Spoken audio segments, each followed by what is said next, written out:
Loïc Chéry, bonjour.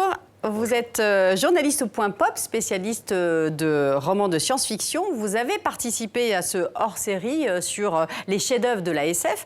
Alors, est-ce que les événements auxquels on assiste en ce moment ne relèvent pas un peu de la science-fiction? Est-ce que tous les ingrédients ne sont pas réunis au fond? Oui, alors malheureusement, on retrouve tous ces ingrédients. On a de la dystopie avec un régime qui se met en place au Brésil, on verra s'il sera autoritaire ou pas. Et puis on a du post-apocalyptique avec la crise de migrants. Ce qui est intéressant, c'est que notamment sur ces crises de migrants, la SF en parle depuis longtemps. Je vais vous citer Notre île sombre de Christopher Priest. C'est un livre qui a été écrit en 71, qui imaginait une catastrophe nucléaire en Afrique. Et donc la population africaine arrivait massivement en Europe et un gouvernement autoritaire anglais se mettait en place. Et le livre racontait comment l'Europe arrivait ou essayait de prendre en charge ces arrivées massives de migrants. Et c'était en 71.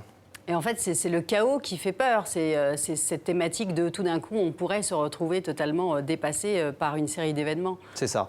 On aime bien se faire peur dans la science-fiction et c'est ce qu'on retrouve. On aime bien prévoir l'apocalypse ou la catastrophe et la SF est friande de ce genre d'histoire. Mais ce qui est intéressant, c'est de voir que 30 ans ou 40 ans après, ce qui a été écrit par des écrivains arrive réellement. Et alors justement, cette semaine se déroule à Nantes les Utopiales.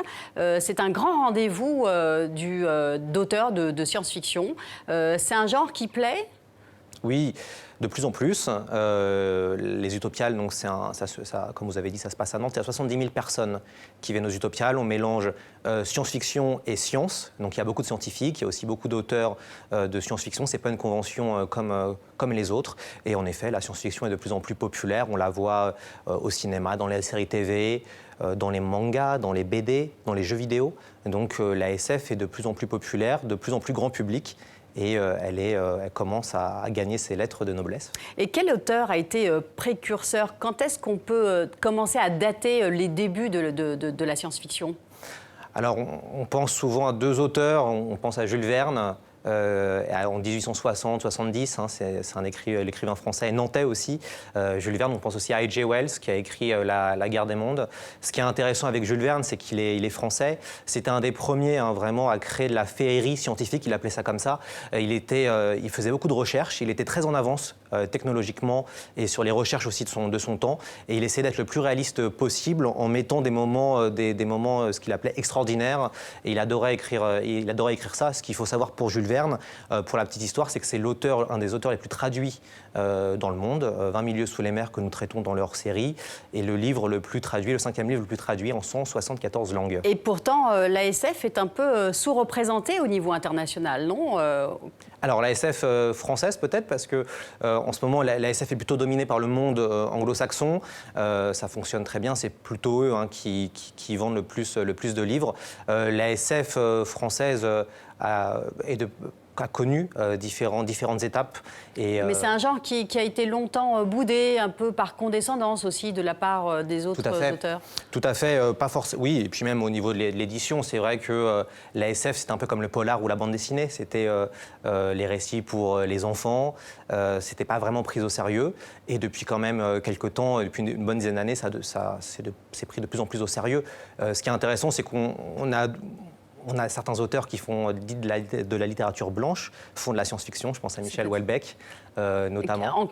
En quoi c'est un auteur de science-fiction, Michel Houellebecq, par exemple, juste pour qu'on comprenne un peu ce genre? Michel Houellebecq, je pense notamment à son dernier roman, Soumission. Il imagine, c'est de l'anticipation en fait. Dans Soumission, il imagine un État qui serait dominé entre guillemets par l'islam. Donc il anticipe, il fait de l'anticipation. Ce qui est intéressant, c'est que la SF, je pense qu'on est aussi lié la SF aussi a subi peut-être les mauvaises traductions. L'âge d'or de la SF, c'est les années 50 et les années 60. À cette époque-là, les livres n'étaient pas très très bien traduits. Et puis ce qu'il faut voir, c'est que les auteurs anglo-saxons, ils sont plutôt dans le fond et pas forcément dans la forme. Alors qu'on sait que chez nous, le fond et la forme sont importants. Et ce qui est amusant, c'est de voir que les deux auteurs français de SF qui se vendent le plus écrivent très bien. Tous les deux, donc c'est Pierre Bordage et Alain Damasio, et en plus, ils ont vraiment de bonnes idées. Donc c'est ça. Et est-ce qu'en ce moment, à l'ère des fake news, de dirigeants un peu controversés, je pense à Trump, à Poutine, aux Saoudiens MBS, est-ce que de nouveau on va revenir dans, on va dire, un âge d'or de l'ASF? Alors, ce qui est intéressant, c'est que depuis quelques années, la dystopie est revenue massivement. Qu'est-ce que la dystopie? Alors, c'est à l'inverse de l'utopie, qui imagine une société parfaite. La dystopie imagine le pire, une société où un régime totalitaire asserve ses citoyens. On pense à 1984, une des dystopies les plus célèbres, ou Le meilleur du monde, qui est plutôt une dystopie soft. On l'évoque aussi dans notre hors-série. Ce qui est intéressant, c'est que depuis l'élection de Trump, 1984 est de nouveau un best-seller, qui est un livre qui a été écrit en 1949. Et puis La Servante écarlate de Margaret Atwood, qui est de plus en plus qui est devenue célèbre avec la série TV, qui est un classique aux États-Unis, étudié au lycée, et maintenant qui devient un classique planétaire. Est-ce que c'est un genre qui se féminise maintenant? Vous citiez La Servante écarlate. Oui, depuis une bonne dizaine d'années, on voit que en fait, les femmes dépoussièrent le genre. C'est ça qui est intéressant. On regarde ça vraiment chez les anglo-saxons. Je pense à N.K. Jemisin qui a gagné 3 fois le prix Hugo d'affilée. Donc le prix Hugo, c'est un peu le prix Goncourt pour la science-fiction.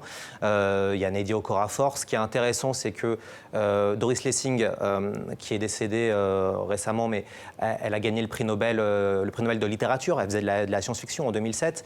Et surtout, Ursula Le Guin, qui est une grande poétesse, qui est morte en janvier dernier. Et elle est un peu redécouverte en ce moment en France. C'est vraiment une auteure, une romancière majeure. Et les femmes sont de plus en plus présentes, même en France. Ce qui est intéressant, c'est qu'on se rend compte que depuis les années 2010, il y a un tiers de femmes en plus qui écrivent de l'imaginaire, donc de la fantaisie, du fantastique et de la science-fiction.